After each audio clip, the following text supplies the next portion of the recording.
in cryptocurrency, a history-changing event. It may turn out to be the biggest single-day loss of assets in the history of money. Billions of dollars evaporated in just moments, and it's still not clear what happened to a lot of that money. It just disappeared. And as it did, it sparked a growing financial crisis across entire sectors of the economy, a disaster that quite possibly could get very worse very soon. But the story of the FTX implosion is bigger even than the global recession it may cause. It is the story of the complete and utter corruption of the people who run our country. The very people who should have been covering and regulating and reining in FTX and its 30-year-old founder, Sam Bankman-Fried, were instead profiting from the scam. Not just a few of them, nearly all of them.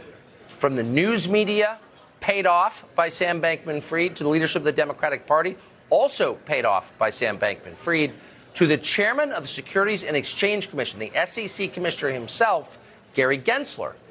They all knew that FTX was not a real company and that Sam Bankman-Fried was a fraud. And if they didn't know that, they certainly should have known that, because it was very obvious to anyone who bothered to pay attention. One of the few who did pay attention was a short seller called Mark Cohodes, who took one look at Sam Bankman-Fried, SBF for short, and recognized here is a con artist, obviously. Watch this tape, which aired on Hedge Eye TV, a small investment advice channel, back in October. When anyone tries to pin SBF down on where he made his money, you can't get a cogent answer. Then you take into account that SBF is bailing out known Ponzi's and frauds in the crypto space. Everyone who's gone bankrupt or is a proven fraud. But nothing here fits. Everything reads like this thing is a complete scam. And I think this thing is dirty and rotten to the core.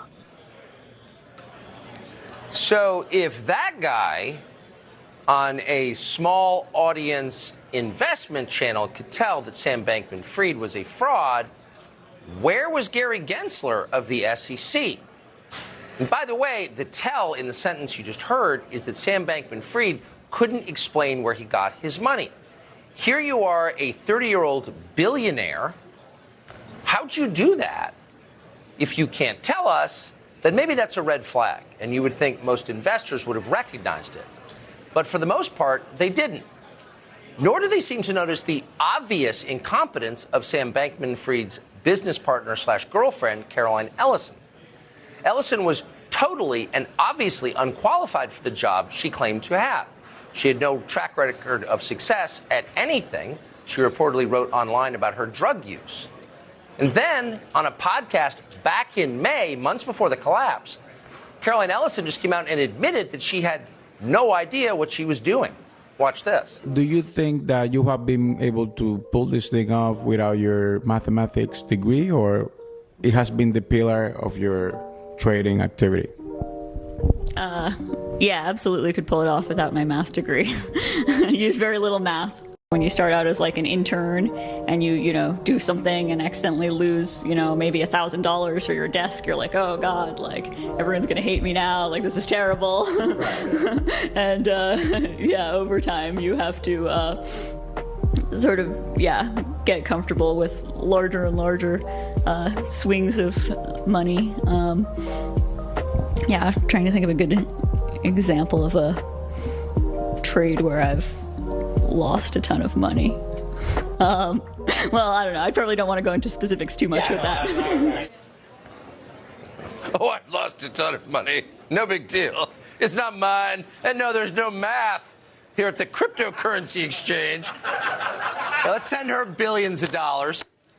Lost a lot of money that investors, including institutional investors, including individuals who are hoping to retire with that money, all gone because we don't do math. It's so outdated. But here's the amazing thing. None of this seemed to faze the biggest institutional investors. Sequoia, their entire job is to what? Assess risk. But it wasn't really about risk and reward. It was about something else. Earlier this year, Michael Grimes, a former spokesman for Bill Clinton, who seemed to be making an awful lot of money somehow in the financial world, approached Elon Musk, the world's richest man, with an investment offer on behalf of SBS. Sam Bankman-Fried wants you to invest. Elon Musk didn't get to be the richest man on the planet by investing in things like that, so he apparently smelled BS and turned Grimes down. But in their exchange, which has since become public, Grimes multiple times told Musk that, by the way, Sam Bankman-Fried is a huge donor to the Democratic Party. Quote, major Democratic donor, Grimes wrote to Musk, second to Bloomberg in donations to Biden campaign. What does that have to do with the investment? It should be irrelevant, but that was the substance of the pitch. What is this exactly? Doesn't quite sound like a business. It sounds like a hybrid of some kind, and not in a reassuring way. Now, some of this was happening in secret, but a lot of it was happening right out in public, right in front of the news media. And, of course, a lot of them knew Sam Bankman-Fried because he was sending a lot of the money. And when he wasn't, he was desperate for the publicity they could provide. Sam Bankman-Fried was on the cover of more magazines than Madonna. So they probably should have been asking questions about his business, but none of them did. They promoted him. Watch.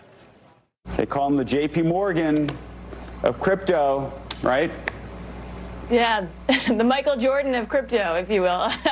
So why should you care about a floppy-haired, vegan, fidget-spinning crypto billionaire who occasionally sleeps on a beanbag chair? During the so-called crypto winter, the 30-year-old CEO has been referred to as crypto's white knight. JP Morgan of this generation, Sam Bankman-Fried's FTX. Is he the Jay Gould of our era, or is he the JP Morgan of our era? I think it's yet to be determined. Yet to be determined. Is he Vanderbilt? He could be. Is he Harriman? Possibly. Is he the Credit Mobilier scandal? Is he Carnegie? If he gives a lot of libraries, he is. He's the JP Morgan of finance, of crypto. He's the Michael Jordan of crypto. But wait a second. Michael Jordan's not in crypto. He played basketball. Well, Sam Bankman-Fried's not really in crypto either. How are we all getting rich? Who knows? Don't ask questions. He's the JP Morgan. He'll be a trillionaire. So why were all these people pushing a scam that any normal person, even a person with no background in finance and just sort of a elementary understanding of profit-loss equations, could have seen was probably going to collapse in the end? Now, we're not sure. Stupidity clearly plays a role. So does the herd instinct. So all we can ask really is, who is benefiting from all of this? Well, we know that the Democratic Party benefited. As we told you, Sam Bankman-Fried donated $40 million to Democrats this cycle. That's more than any other donor apart from Soros. Then he pledged another $1 billion for the next election, $1 billion in one election, because that's democracy.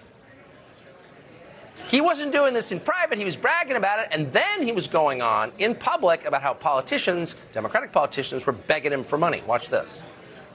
So how do you find political fundraisers? They come to you directly? Is it easy to get to you and say, we need this money for this candidate? And what type of candidates do you tend to support? Oh, yeah. Well, if I pulled out my phone here and just looked at my last 10 text messages, about half of them are going to be people asking for, politicians asking for contributions.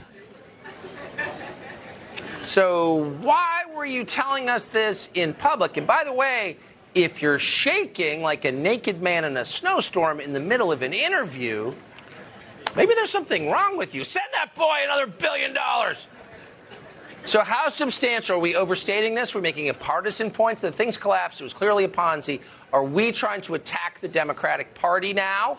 No, it's actually justified. This guy was a major donor. According to the head of Citadel, defeating Donald Trump was literally on the balance sheet of FTX. Watch this. FTX crosses into a zone that all of us are worried about. On the balance sheet of FTX is a line called Trump lose.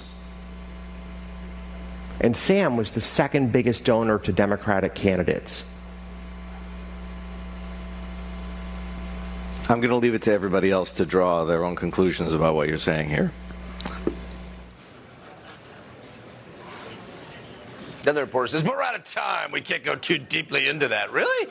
Let's go more deeply into it. It's pretty interesting. So, of course, politicians love the guy because he was just a cash spigot, and that's what they want most.